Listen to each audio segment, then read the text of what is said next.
It's trying to start its slideshow. Come on. Okay, okay, so just as a reminder for the third class that that everybody will be muted and there'll be time for questions at the end to ask questions. So please put your questions in the Q&A at the bottom of the screen.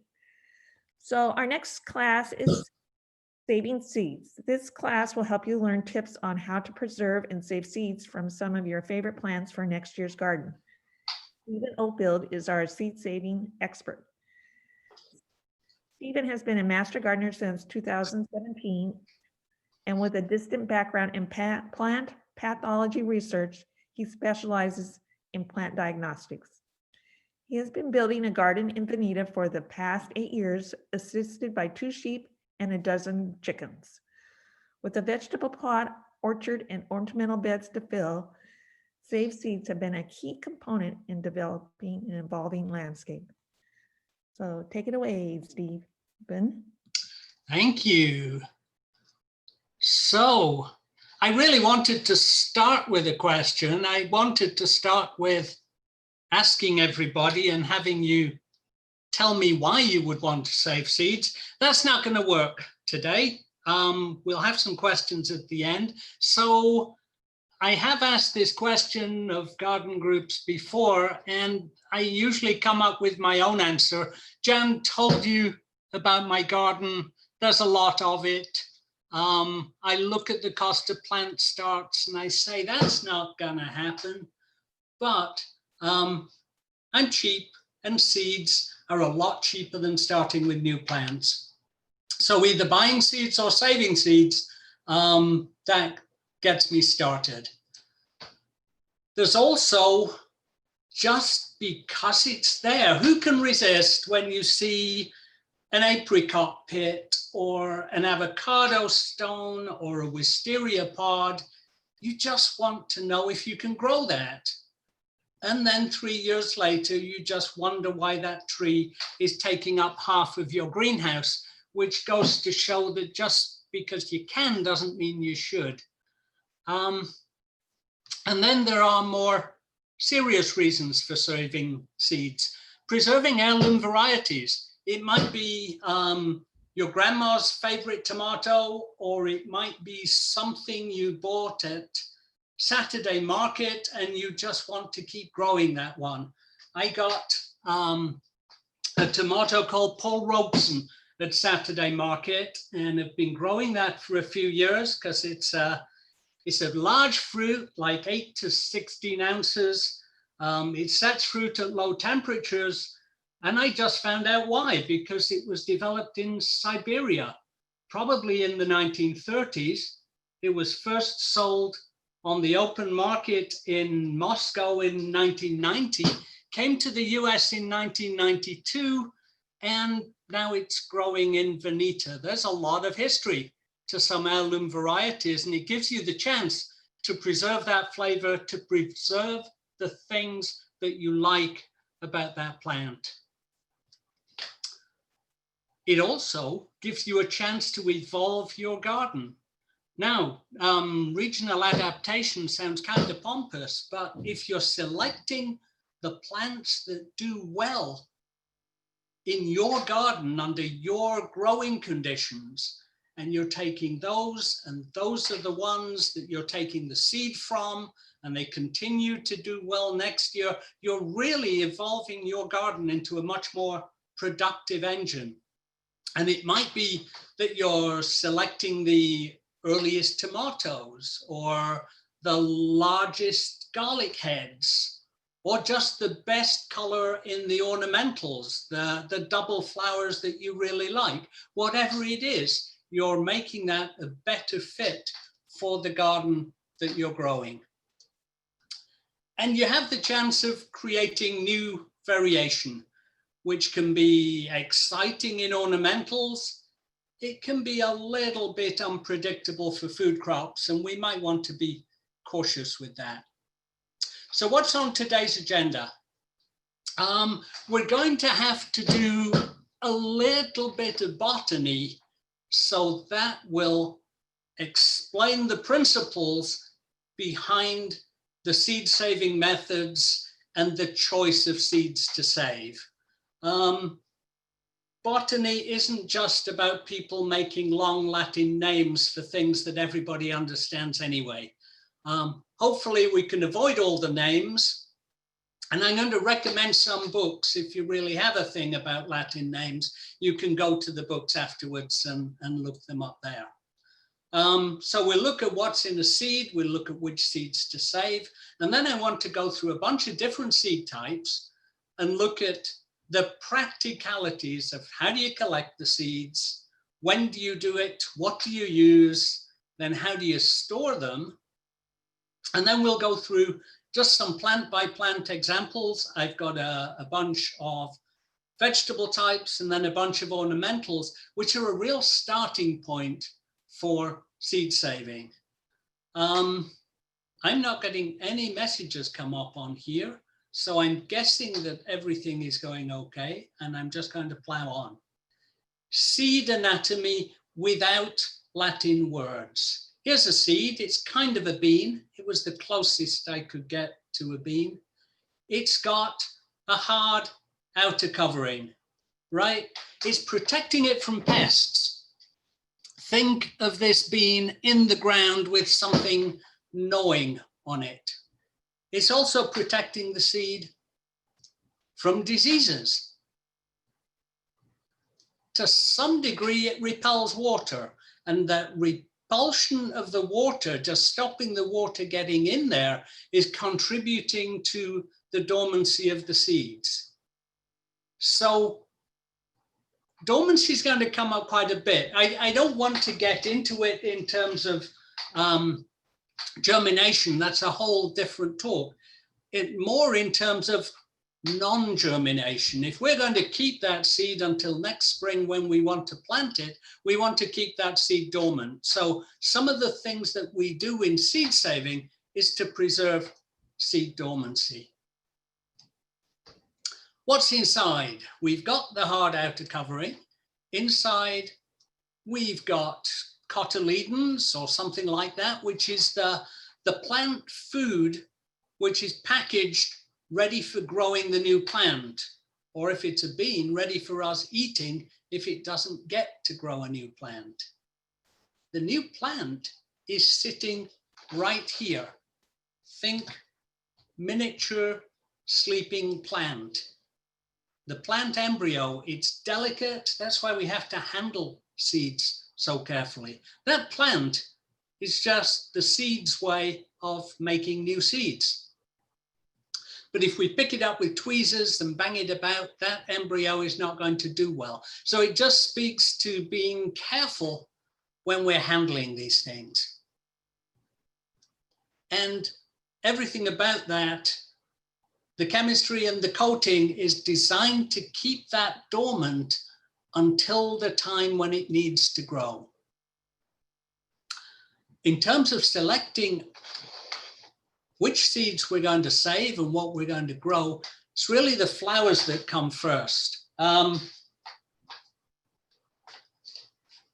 of the books I'm going to recommend gets into a lovely discussion of how deep is your gene pool.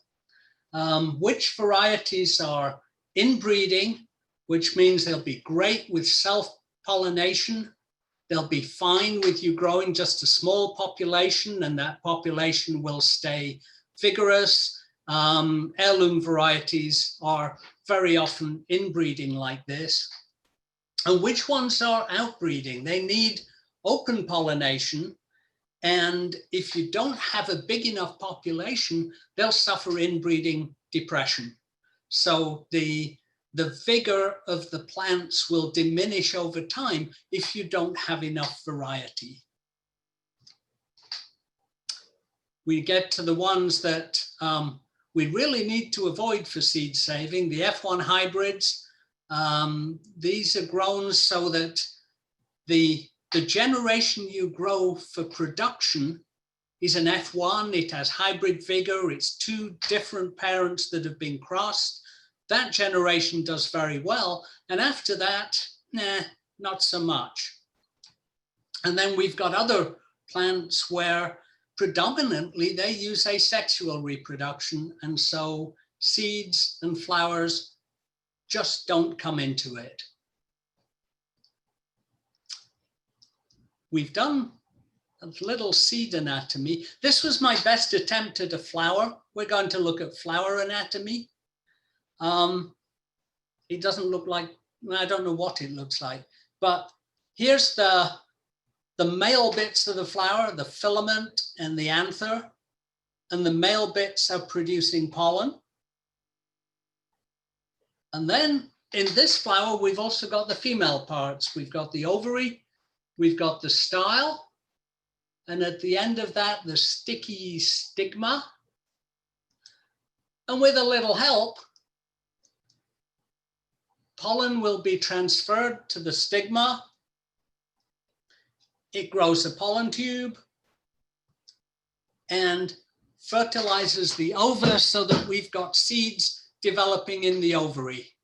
Never was botany so simple. And that pollen could be coming in this flower from anywhere, right? From other flowers growing in the garden, from the weeds that are close relatives, from other similar varieties that can fertilize that plant. But you say, no, I've got flowers that don't look like that at all. Here's my tomato flower. And here, do I get a pointer? I do. It's the wrong color, but here the petals in the middle are really enclosing both the male and female parts of the flower. Now we've still got a role for the bee. Often that's a bumblebee that resonates at the right sort of frequency that the pollen gets shaken loose, and the pollen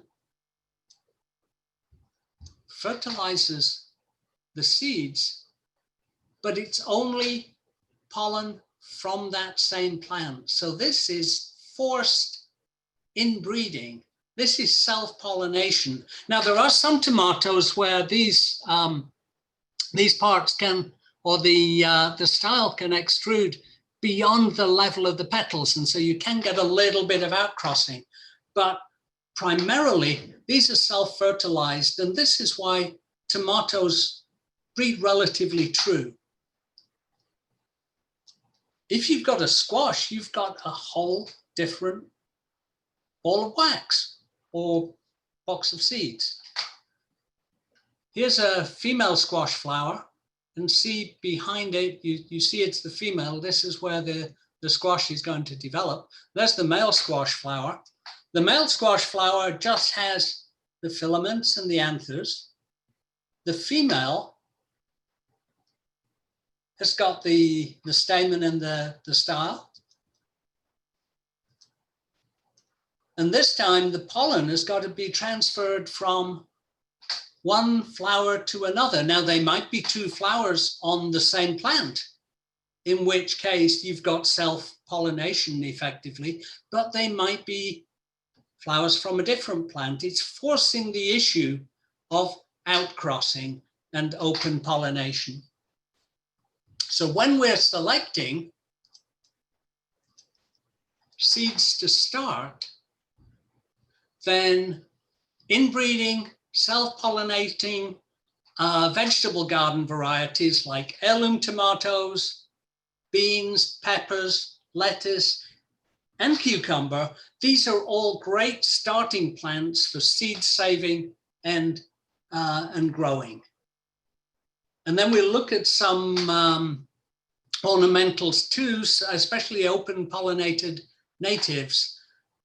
If you want to get much more complicated, then there are lots of books that we're going to recommend to go further than this. But this is a starting point which should ensure that you're successful the first time you start saving and germinating seeds. Here are some that we wouldn't recommend trying. Hybrid or F1 seeds. So many tomato varieties that you get in packets are F1 hybrids. Most new spinach varieties are F1 hybrids. Most sweet corn varieties are F1 hybrids. The great thing is that seed packets are always labeled if these are hybrid seeds. So you know these are ones not to save seed from and expect to get similar levels of production. Some outcrossing varieties will be disappointing just because they're outcrossing with weeds, right? If you're trying to grow carrot and it's been pollinated by Queen Anne's lace, you've got a carrot Queen Anne's lace hybrid, which probably isn't something you want on the dinner table. Parsnips often cross with feral parsnip varieties, brassicas with mustards, and unlike seed packets, weeds are never labeled. So these are just things to stay away from if you're planning on saving seed. Or you can go to some great lengths to see that your carrots are at least half a mile away from Queen Anne's lace, or you've got an enclosure. There are lots of lengths you can go to, I think, as a second stage. We're just looking at what are the things that will be a good starting point for seed saving. Here's a couple of grasses that I tried to save seeds from with absolutely no success whatsoever. The Japanese forest grass just doesn't seem to set viable seeds in our area. The variegated oak grass set seeds and the seeds all germinated and none of them were variegated. Horseradish.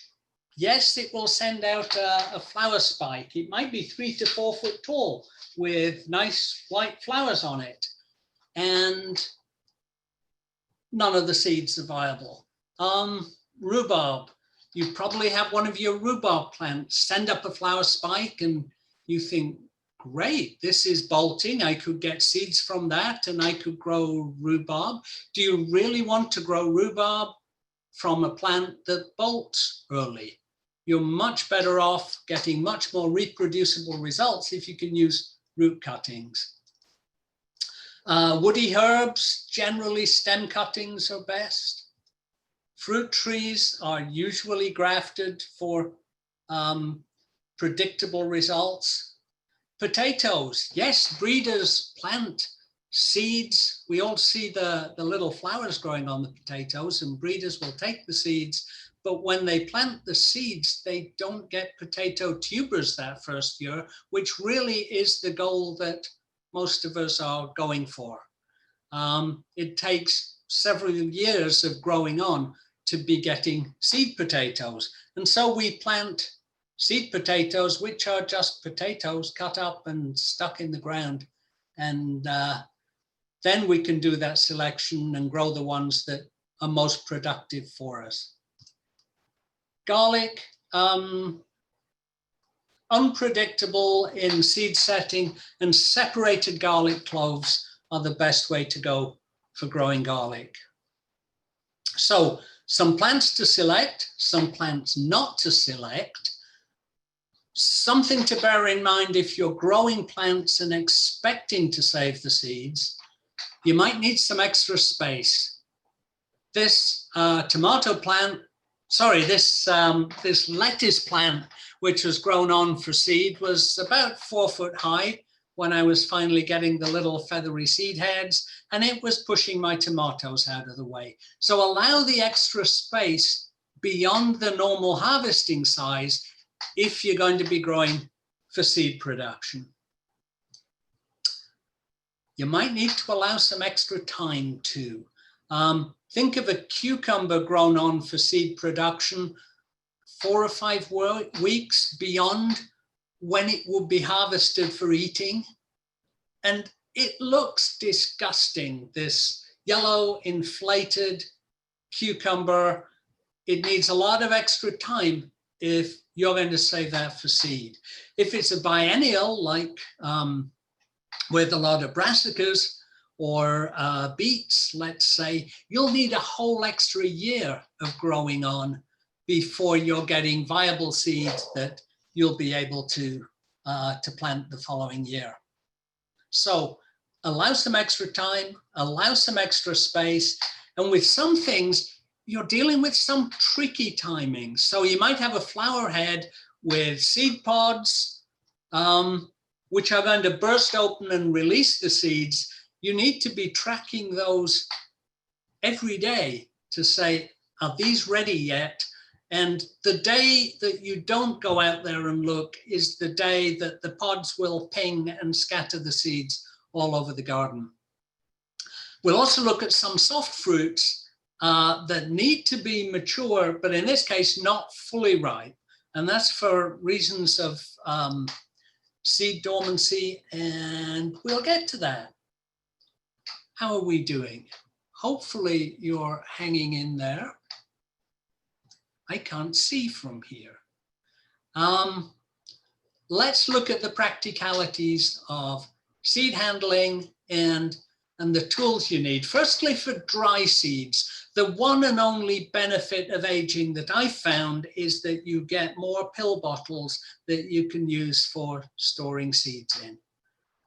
When it comes to handling the seeds, yeah, a bunch of sieves of different sizes allows you to sort the seed from the chaff, to get all the muck out of the seed prep, because you need very clean seeds so you're not carrying forward disease. You don't have moldy plant material coming in when you collect them.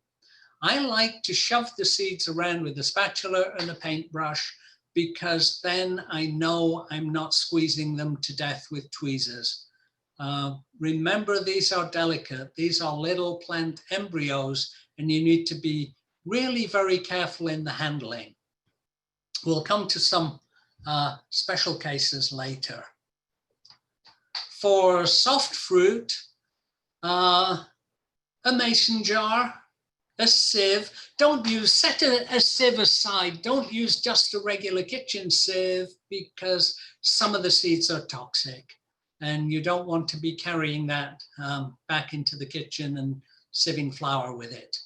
Once again, paintbrush and spatula. I like to use coffee filters to spread the seeds out onto dry. If you use like a kitchen towel, they just stick so badly to that, and you end up having to cut up little pieces of kitchen towel with scissors because you can't get the seeds off the surface. On a coffee filter, you've got a much better chance of being able to separate them.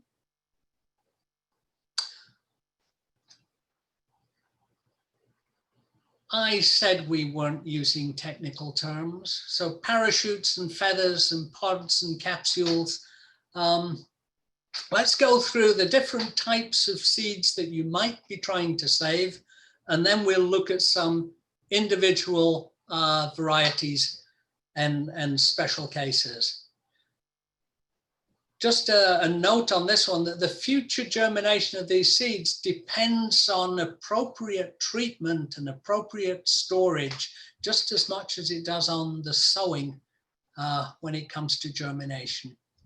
So the first ones, the parachutes and feathers, from grasses to lettuce. I have lettuce growing all over my driveway in the spring because I carried a lettuce plant on its way to the compost heap, dragged across the gravel over the edge of the wheelbarrow, and I had a trail of red lettuce in the spring that just followed that. The seeds will travel and they will seed themselves anywhere. To capture them, you need a well-developed flower head, and I've seen recommendations that say as soon as half the seeds are ready, then is the time to be collecting. Get the flower spike, hang it upside down over a bucket or a paper bag. I just have paper bags sitting in the shed with upside down plants with a variety and a date on the side, so that the seeds can dry pretty completely and fall out of the pods. don't push too hard at extracting the seeds that are sticking to the plant. They're likely non-viable. If the seeds are viable, they're going to detach themselves and they're going to be ready to collect. You can blow off chaff or sift through a screen. It's hard blowing off chaff with a parachute seed because you just blow off the seeds. So it's shuffling it on sheets of paper and trying to pick out the chaff, separate the seeds, and then we'll look at the drying and the storage. Seed pods are easier, but we are doing that daily check to check that pods have turned brown and they haven't pinged and spread the seeds everywhere. Once again, you can harvest a whole plant and hang it upside down. Much easier here threshing beans or peas into a clean bucket, and you can crunch them up a bit. Being careful for something like fava beans, tease the beans out individually so that you're not damaging them. But for a heavy bean or pea like that, you can blow off the chaff or sift it through a screen. If you're collecting seeds off wisteria or laburnum, again, it's that just because you can doesn't mean you should, because it might be 15 years before those plants are ready to flower. But I think it's still worth a try.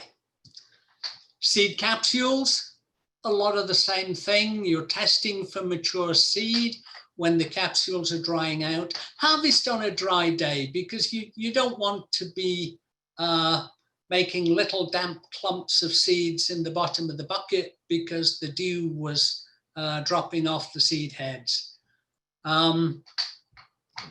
Again, don't be too rigorous in trying to crush these capsules and get out the seed that's remaining. Chances are those seeds might not be viable because they're not coming out freely. Seeds have a way, or plants have a way of dispersing their seeds when they're ready to disperse. And if you're forcing them out, that's not always productive. With nuts, the usual rules don't seem to apply. So we don't want the nuts to dry out. The capsules will split when the nuts are ripe. You remove the outer husk carefully, because if it's something like chestnuts, the thing is so spiky. Germination rates can be very low, so you need to collect plenty of seeds to start, and then don't let them dry out. Rather than storing in a refrigerator in vermiculite, I get them in the ground quickly. And just let them overwinter in the ground and give them a couple of seasons to see what's going to show up. Winged seeds, no need to kind of crumble or take off the wings here, although you can do that to make them easier for storage, but there's a risk that you'll damage them. If you can keep them intact, then you can save them that way, again, dried and cold.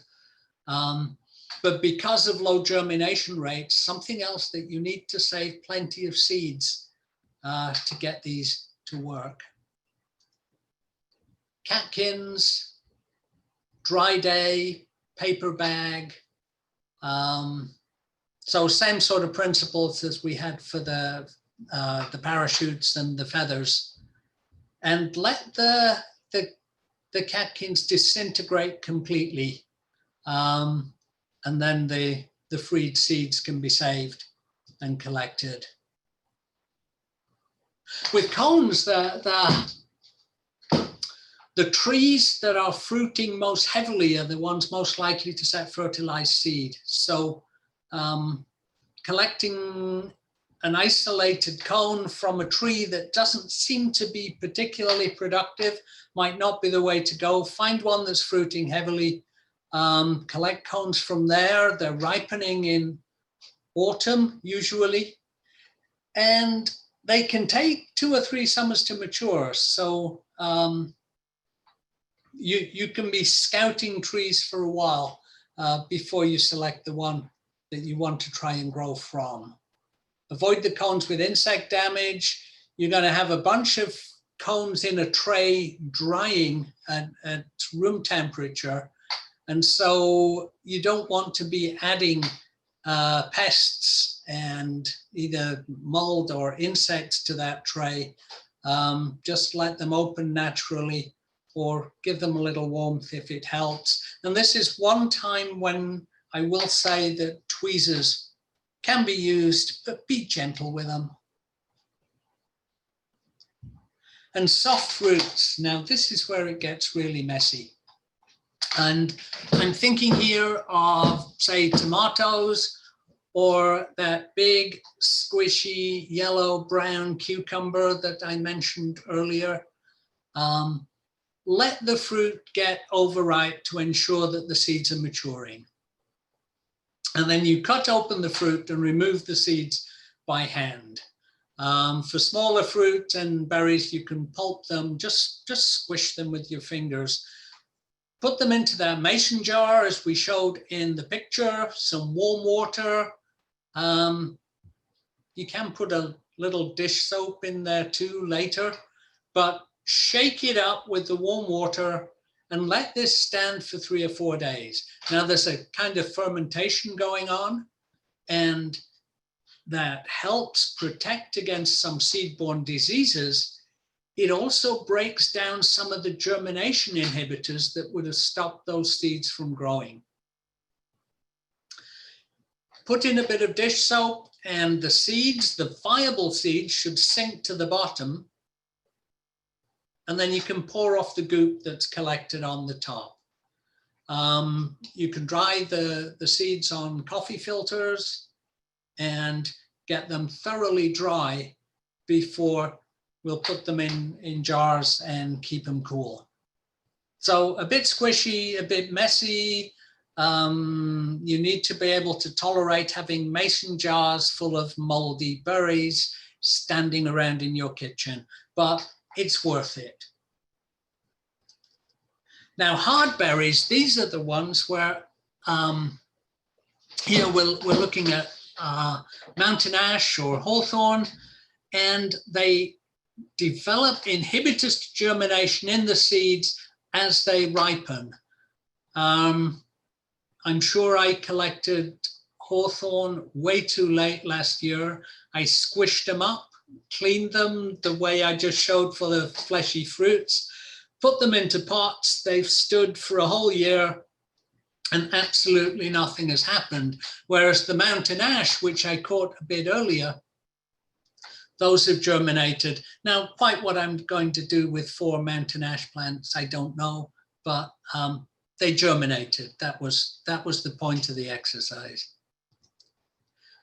Storage, back to those pill bottles. You're going to clean up the seeds thoroughly before you try to store them. Remove all of the chaff, the bits of plant material.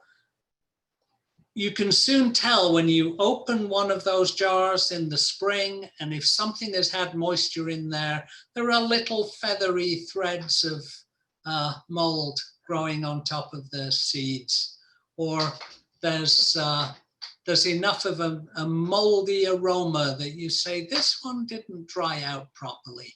And it's often the bits of plant material that were caught up in the seeds that are harboring the moisture there.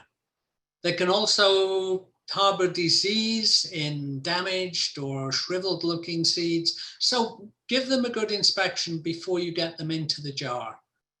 Seal it, label it, and store it between 37 and 41 degrees. That means at the back of the refrigerator. Different rules for nuts, like we said, but let's just look at the steps here. What we're trying to do is preserve the dormancy in those seeds until we're ready to bring them out and plant them. So we're handling carefully, paintbrush and spatula. We are putting them in jars where they're watertight. Keeping them cold, 37 to 41. I like to use a desiccant in there. And actually, even for purchased seeds, I would do the same thing. Put them in jars, put them in the cold, put a desiccant in there, and then you can guarantee that these are going to keep viable for longer. Just a note on the desiccant, and you know, we all see these packaged with clothing and other goods to keep the moisture out, and the warnings look terrifying. Essentially, they're a choking hazard. This is not a very toxic material. Obviously, you need to handle it somewhat carefully, but you can regenerate the silica gel by putting it in the oven, or I didn't put the microwave details on here. You can find those, just Google it. Regenerate it, and then it'll absorb any moisture remaining in your seeds, and you're good to keep those packages, maybe a couple of years in that case. So let's start with some vegetable examples, and then these were just a bunch of plants that I was collecting seeds from, which is why it was the starting point. But let's start with tomato. Heirloom varieties are mostly, well, almost all self-pollinated, but watch out for the hybrids. We've talked about the F1s. Because the stigma can be exposed in some flowers, it is good to collect seed from multiple tomatoes. And then it's just the case of not having all your eggs in one basket. If one of them has hybridized with something else, you'll have others that haven't, and you'll have the predictable fruit from the ones that were self-pollinated. We talked about letting fruit sit and go squishy, and then fermenting the seeds. And then when it comes to germination, 65 to 75 degrees next spring. Here are the seeds sitting on a coffee filter that's obviously seen some moisture because it's puckered on the surface, but the seeds are at least not totally stuck to it. Cucumber, and the cucumber that's exposed is approaching that disgusting squishy state when the seeds are ready to collect. Same sort of method for fermenting and saving. So yes, cucumbers will cross-pollinate, but if you're not growing a lot of cucumber varieties in the same bed, then you're probably safe in saving the seed and expecting similar looking results next time around. They are naturally inbreeding. They're good with a small population size. So yes, it's worth saving the seed on cucumbers. Let the, well, this is germination, but it needs to get way warm before these go out, and you can direct sow this, I would say above 60, 65 before sowing these out in the garden. Peppers, mostly self-pollinated, but they can be cross-pollinated with both wind and insects. Just a couple of special notes here. The fruit might not set seeds when the nighttime temperatures are falling to below 60 degrees. And you can scrape the seeds out from a fully ripe fruit, no fancy handling. If you're growing different pepper varieties, say you've got sweet peppers and hot peppers as well, you might get some crossing, and the hot gene is dominant. So you might get a sweet pepper that turns out very, very hot. So taste that first pepper cross with caution. it might be hotter than you're expecting. Lettuce, yes, those things can get up to 5 foot tall and throw seeds all over your garden. I'd say it's one of the things that you're tempted when you see the lettuce bolting, think, oh, I'll save the seed from that one. But if that's early in the season, who wants to grow seed from fast bolting lettuce? Wait until something that is growing later in the season, you allow that to grow on to produce seed, and then you've got a more productive plant for your next generation. Yeah, the seeds don't have to be perfectly clean to be saved here, and just rubbing them between your hands will clean them up. You can get rid of the fuzz, and here they are sitting on a plate. Beans, they're primarily self-pollinated, not much outcrossing. So keep the pods for about 6 weeks after they've passed fresh eating quality. And be careful not to break the seed coats during collection, which is why I think hand shelling is the safest with these. Just handle them carefully. They get, when they're dried out, they can be quite brittle. I think even when you're buying, when you've got purchase seed and you tip them out of the packet and think, oh my God, how much did I pay for these? And you see that some of them are damaged and are not going to grow well because the skin is broken.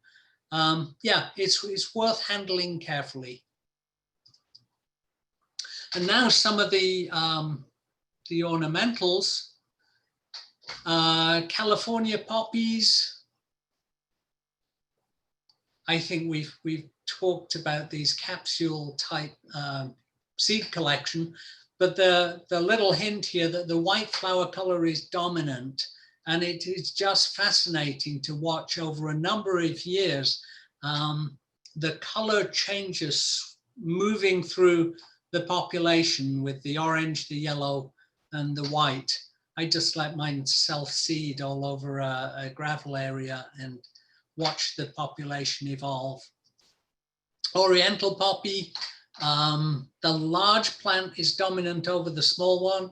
So even though you've selected the seed from the small plants because you didn't want them overshadowing other things in the garden, you still find large plants showing up because that's where the pollen came from. And the single flower traits are dominant over the doubles. Eventually, there's this steady state where everything reverts to mauve, which is a little sad, but still better than not having poppies. French marigolds, you'll get some interesting variation because they're not breeding true, and the double flower form dominates over the single. The flowers, the seeds here, it's okay to sow those without removing the tails. They look kind of odd when you put them in the seed tray, but they still come up fine. English marigolds, I threw half my seeds away because I didn't know they were seeds. We've got just the large ones here, and there are all kinds of seed shapes, both big and small, that are viable and will grow. And direct sowing in spring will give you quite a crop. Foxgloves. Yeah, the purple petal color here is dominant over white, and the purple spotting is dominant over brown. So when you're getting crosses, and we've all seen the bees shuttling in and out of the foxglove flowers, so who knows where the pollen is coming from. You'll get a mixture of variation, and we can see purple spotting and purple petals are ultimately where they're headed.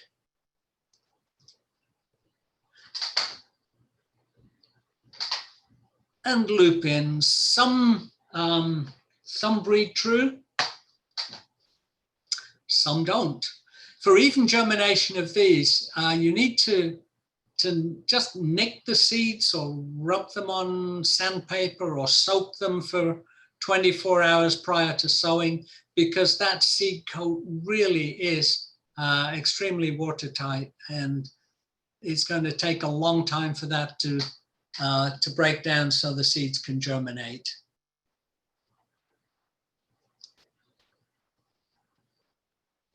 Tobacco, again, when you get them in the garden and you have self-seeding and a shifting population, you'll find that dark flowers are dominant over the lighter colors. So hang on to those light colored ones.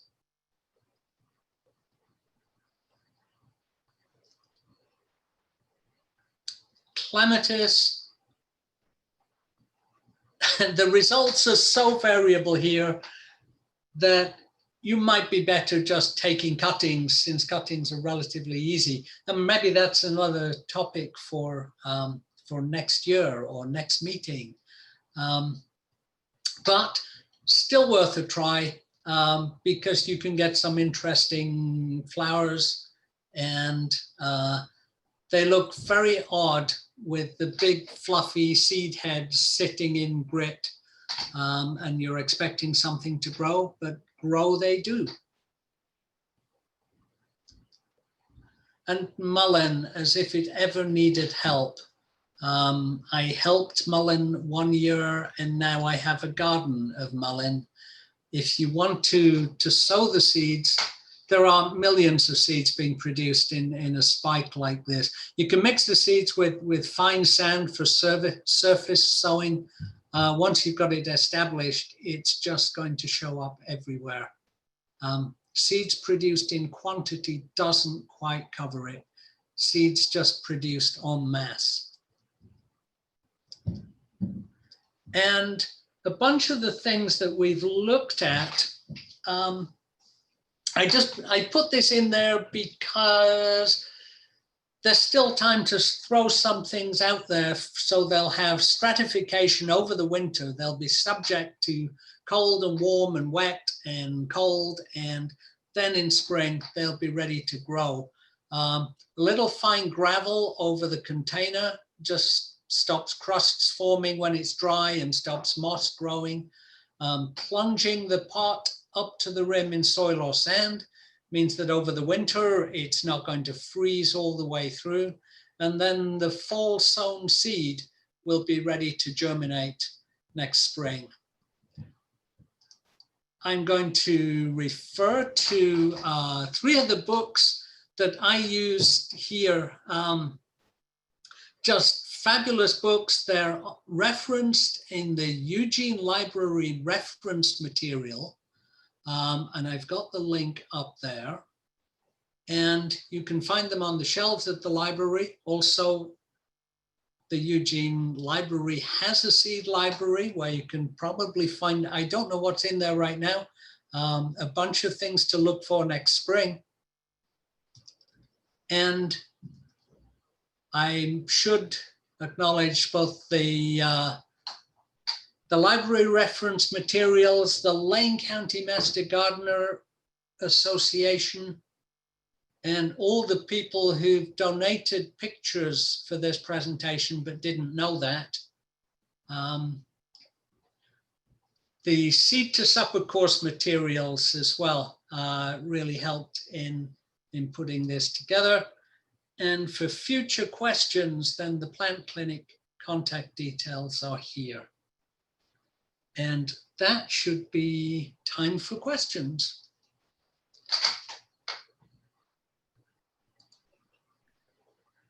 Thanks.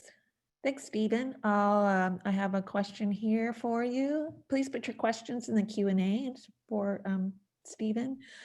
I have heard that some sunflowers don't produce pollen, so the seeds aren't viable. How do I make sure that the seeds I buy produce pollen so I can save the seeds and so my bees have pollen? Okay. these are seeds that I'm looking for the question and not finding it. I guess it's in the chat. It's in the chat. It's in the chat. Okay. Okay. I'm seeing questions about peach pits. Yeah, that will come next. Can you be sure you're going to have to you'll need details of the variety that you're looking at. And I don't know where you're going to find that except by looking up the variety, either the information that came on the seed packet, or I would start out by Googling it. Because yes, your bees want pollen, and I think whoever produced that seed is going to have an answer to that one. Okay, next question. Peach pits. I have approximately 20 Glow Haven pits in the fridge since August, scrubbed, then in sealed containers with moist moss. I didn't break pit open. There is mold developing on the outside of pits. Are they still potentially viable? Should I plant them outside now? Thank you. I think they're still potentially viable. Whether I would put them, peaches, I've got apricots outside, grown from pits, Blenheim apricots from the South Bay area, but they come in the winter because the one that I have that's in the ground that's left outside dies back to the ground every winter and grows to about the same 2'6" in height every summer and then dies back again. So I would say not outside for those. You probably need them inside under cover, but I would be scuttling to one of those books that I recommended to find more detail about the particular variety you've got. Okay, I think you partially answered this one, but you could maybe give a little bit more information. Should seeds be stored with those little drying packs? Does it damage seeds if too dry? I think you can potentially damage seeds if they get too dry, but in practice, I've never had them get too dry, and I do package with those little drying packs.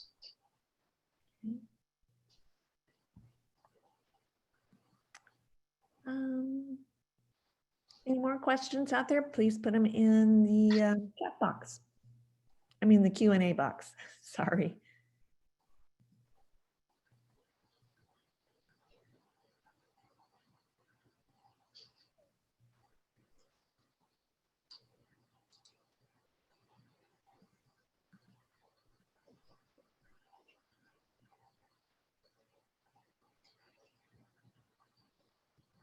Okay, well, seed saving is clearly not as interesting as composting. Oh, here came a question. I'd like to save green bush beans. What is the best way? Leave them on the bush until dry. Should I leave them on the bush? Okay. Leave them on the bush until they're drying out, and then pull up the whole bush, hang it upside down over a bucket, and allow them a bit more drying out time. And then you can split the pods open and separate them by hand. Great. Should I let Columbine self-sow or collect seeds and plant? It depends how much chaos you want. I've got Columbine self-sowing and there's just masses of it, but I've also collected seeds and sown the seeds and used that to move Columbine to different areas of the garden. I don't know how much they like being transplanted, so collecting the seeds is a great way to go. Okay, great.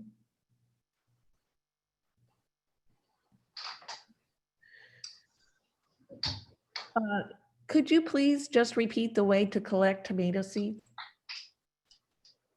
Okay, you let the tomatoes get overripe. So you're going beyond eating stage, right? Where you think, not eating that, then it's in a good place. And squish the seeds out of there into a mason jar with some warm water, just a little bit, tepid water, shake it up and let it stand for 3 or 4 days until you're just beginning to get a little fuzzy layer on the top. It's fermenting, it's starting to mold, and the seeds, you can put, at that point, a drop of like washing up liquid in the jar, shake it up again.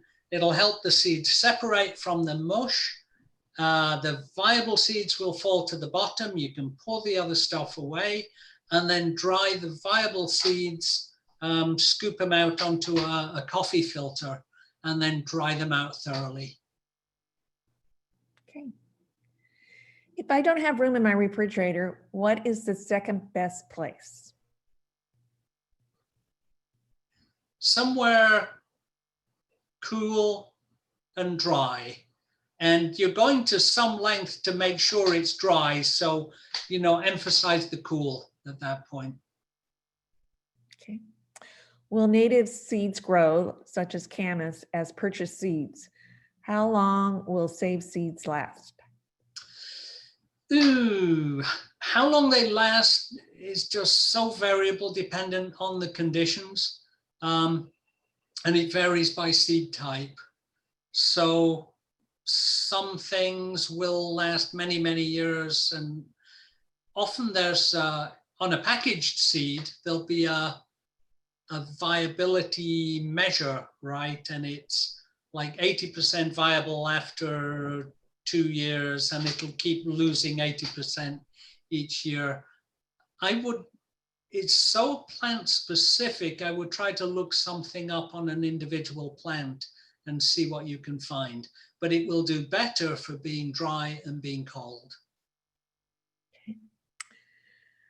How long are marigold seeds viable? Same sort of things apply. If they're kept dry and kept cold, they will be viable for longer. I've got some I collected a couple of years ago. I'm going to throw them out there in spring and see what I get. Okay. For tomatoes, can you use tomatoes that have ripened off the vine?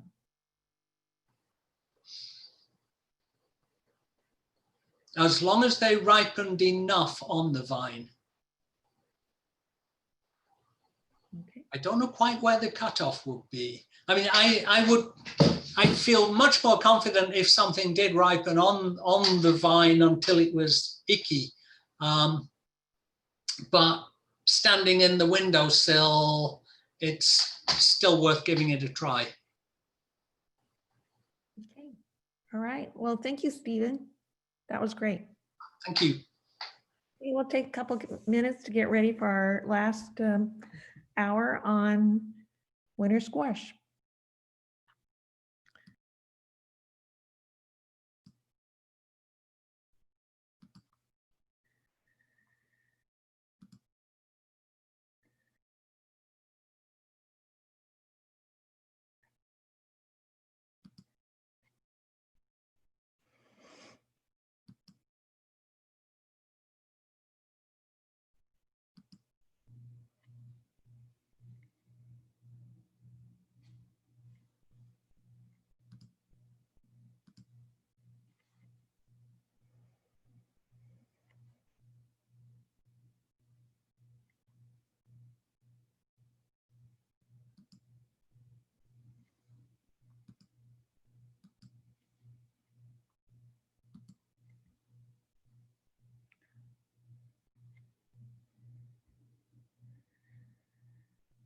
All right.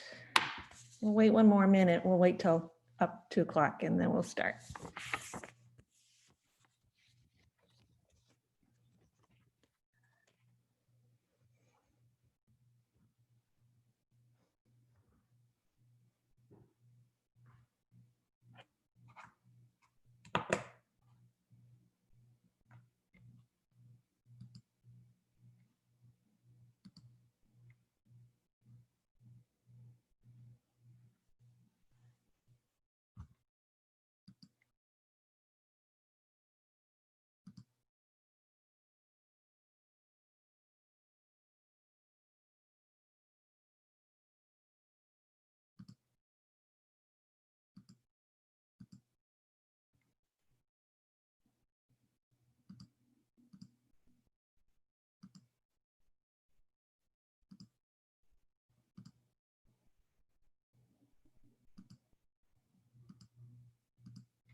everybody. We're going to start our last hour of the Fall Festival.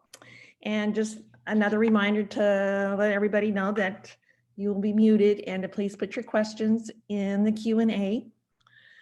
To wrap up the day, the Master Food Preservers will be presenting what to do with all that winter squash. Everything you ever wanted to know. During this class, you will learn tips and tricks on preserving, cooking, and enjoy your winter squash.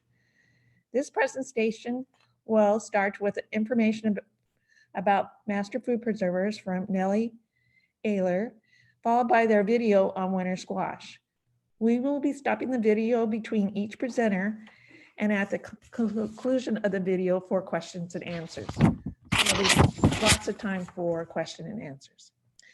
They have several handouts and we will put the link to them in the chat box and we will be sending them out as attachments in a follow-up email. During the video, you will be introduced to Jenny Grilly. Jenny is a lover of all things squash, a master food preserver since 2015. Her favorite squash is curry, a Hubbard variant. Next will be Nellie Ayler. Nellie is the OSU